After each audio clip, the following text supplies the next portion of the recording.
The Children of Odin, a retelling of the Eddas and Volsung saga by Padraic Colum, with art done by Willy Pogany.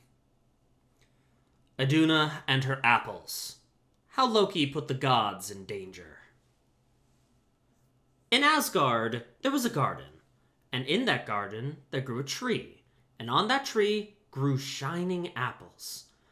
Thou knowest, O well-loved one, that every day that passes makes us older, and brings us that day when we will be bent and feeble, gray-headed and weak-eyed. But those shining apples that grew in Asgard, they who ate of them every day never grew a day older, for the eating of the apples kept old age away. Iduna, the goddess, tended the tree on which the shining apples grew. None would grow on the tree unless she was there to tend it. No one but Iduna might pluck the shining apples. Each morning she plucked them and left them in her basket, and every day the gods and goddesses came to her garden that they might eat the shining apples, and so stay forever young. Iduna never went from her garden. All day and every day she stayed in the garden or in her golden house beside it.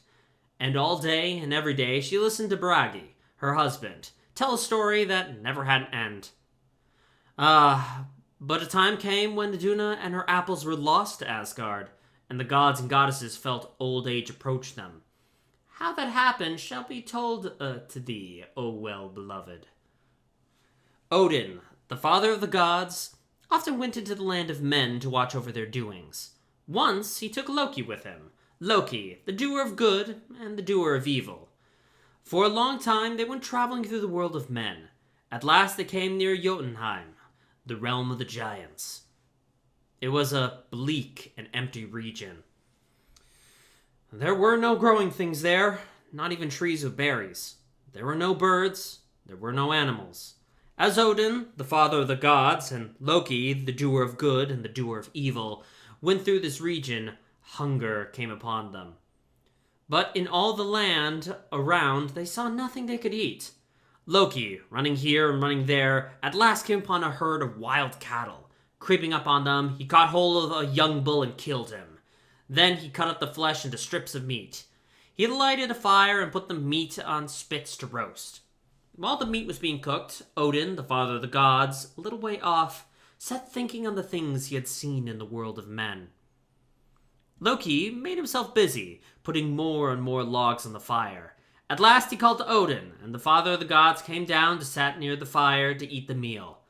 But when the meat was taken off the cooking spits, and when Odin went to cut it, he found it was still raw. He smiled at Loki for thinking the meat was cooked, and Loki, troubled that he had made a mistake, put the meat back and put more logs on the fire. Again, Loki took the meat off the cooking spits, and called Odin to the meal. Odin, when he took the meat that Loki brought him, found that it was as raw as if it had never been put on the fire. "Is this a trick of yours, Loki?" he said. Loki was so angry at the meat being uncooked that Odin saw he was playing no tricks. In his hunger, he raged at the meat, and he raged at the fire. Again, he put the meat on the cooking spits, and put more logs in the fire.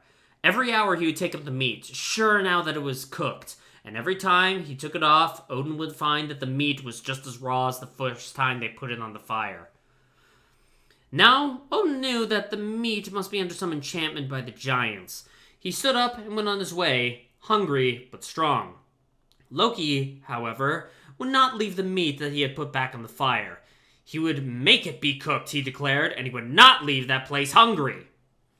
The dawn came, and he took up the meat again. As he was lifting it off the fire, he heard a whir of wings above his head.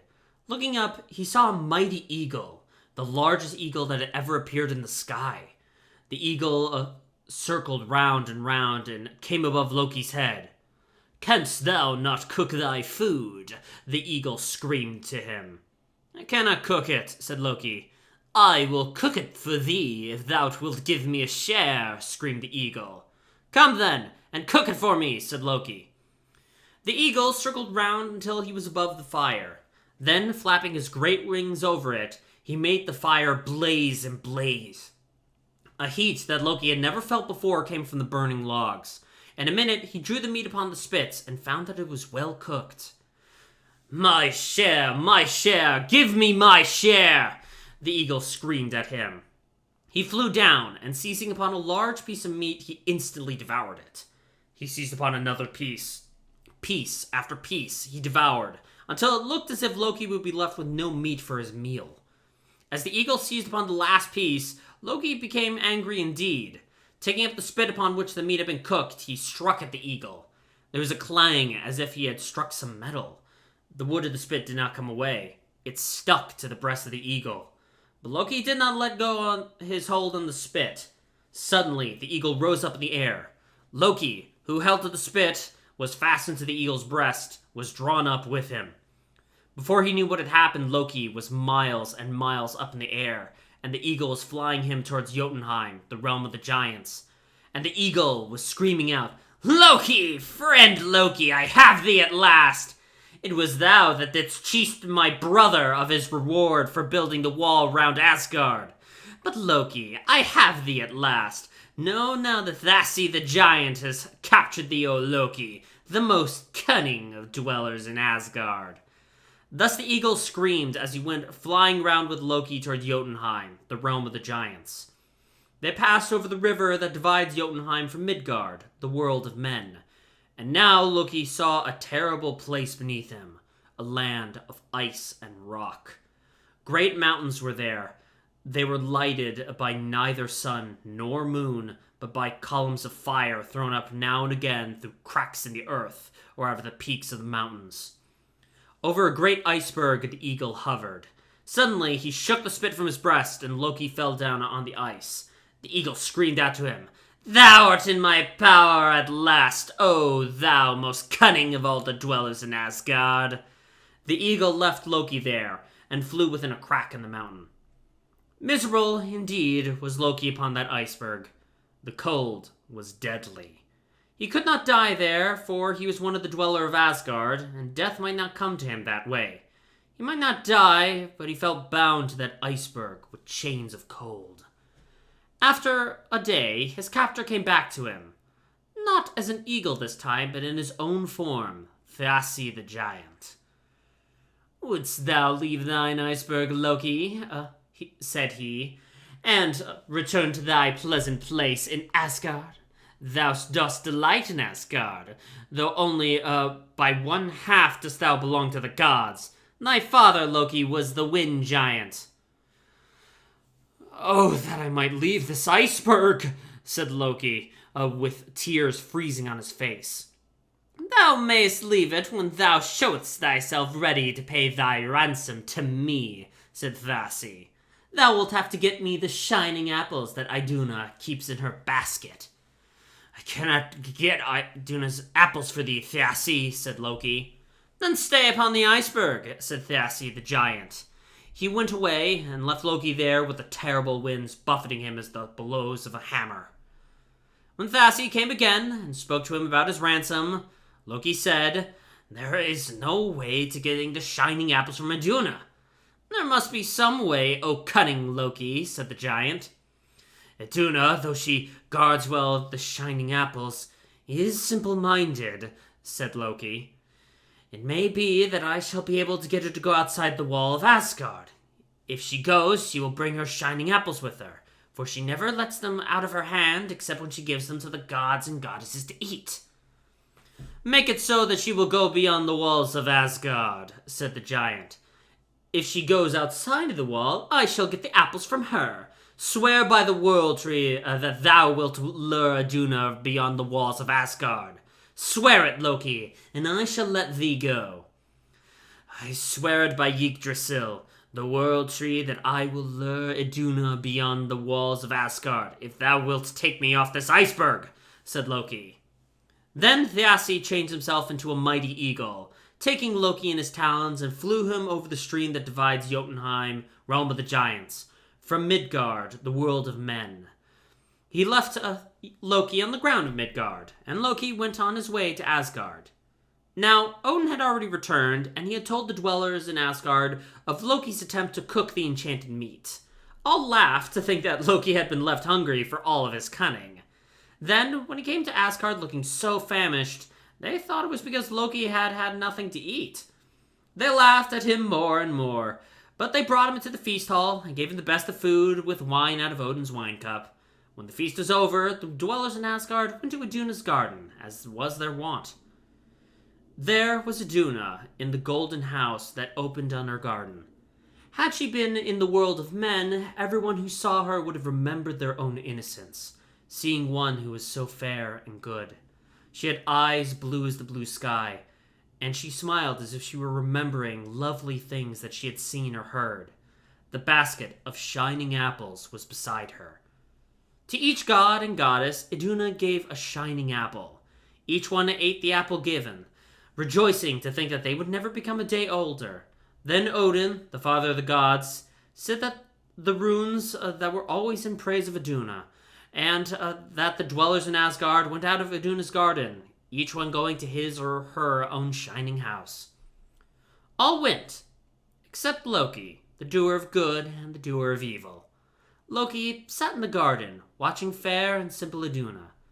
After a while, she spoke to him and said, "Why dost thou still stay here, wise Loki?" "To look well on thine apples," Loki said. "I am wondering if the apples I saw yesterday are really as shining as the apples that are in thy basket." "There are no apples in the world as shining as mine," said Iduna. "The apples I saw were more shining," said Loki. "Aye, and they smelled better, Iduna." Iduna was troubled at what Loki, whom she deemed so wise, told her. Her eyes filled with tears that there might be more shining apples in the world than hers. "Oh, Loki," she said, "it cannot be. No apples are more shining. None smell so sweet as the apples I pluck off the tree in my garden." "Go then and see," said Loki. "Just outside Asgard is the tree that has the apples I saw. Thou, Iduna, dost not ever leave thy garden, so thou dost not know what grows in the world. Go outside of Asgard and see." "I will go, Loki," said Iduna, fair and simple. Iduna went outside the wall of Asgard. She went to the place Loki had told her that the apples grew in. But as she looked this way and that way, Iduna heard the whir of wings above her. Looking up, she saw a mighty eagle, the largest eagle that had ever appeared in the sky. She drew back towards the gate of Asgard. Then the great eagle swooped down. Iduna found herself lifted up. Then she was being carried away from Asgard. Away, away, away over Midgard where men lived. Away towards the rocks and snows of Jotunheim. Across the river that flows between the world of men and the realm of the giants, Iduna was born. Then the eagle flew into a cleft in the mountain, and Iduna was left in a cavernous hall lighted up by columns of fire that burst up from the earth. The eagle loosened his grip on Iduna, and she sank down on the ground of the cavern. The wings and the feathers fell from him as she saw her captors, a terrible giant. "Oh, why have thou carried me off from Asgard and brought me to this place?" Iduna cried. "That I might eat your shining apples, Iduna," said Thassi the giant. "That will never be, for I will not give them to you," said Iduna. "Give me the apples to eat, and I shall carry you back to Asgard." No, that cannot be. I have been trusted with the shining apples, that I might give them to the gods only." "Then I shall take the apples from you," said Thassi the giant. He took the basket out of her hands and opened it, but when he touched the apples, they shriveled under his hands. He left them in the basket, and he set the basket down, for he knew now that the apples would be no good to him, unless Iduna gave them to him with her own hands. "You must stay with me here until you give me the shining apples," he said to her. Then poor Iduna was frightened. She was frightened of the strange cave, and was frightened of the fire that kept bursting out of the earth, and she was frightened of the terrible giant. But above all, she was frightened to think of the evil that would dwell upon the dwellers of Asgard if she were not there to give them the shining apples to eat. The giant came to her again, but still Iduna would not give him the shining apples. And there in the cave she stayed, the giant troubling her every day. And she grew more and more fearful as she saw in her dreams the dweller of Asgard go to their garden, go there and not be given the shining apples. See and feel a change coming over themselves and over each other. It was as Iduna saw it in her dreams. Every day the dwellers in Asgard went to her garden. Odin and Thor, Hodir and Baldir, Tyr and Heimdall, Vidar and Vali, with Frigga, Freya, Nanna, and Sif. There was no one to pluck the apples of their tree, and a change began to come over the gods and goddesses. They no longer walked lightly. Their shoulders became bent. Their eyes no longer were as bright as dewdrops. And when they looked upon one another, they saw the change. Age was coming to the dwellers in Asgard. They knew the time would come when Frigga would be gray and old, when Sif's golden hair would fade, when Odin would no longer have his clear wisdom, and when Thor would not have the strength enough to raise and fling his thunderbolts. And the dwellers in Asgard were saddened by this knowledge, and it seemed to them that all the brightness had gone from the shining city. Where was Iduna, whose apples would give back youth and strength and beauty to the dwellers in Asgard?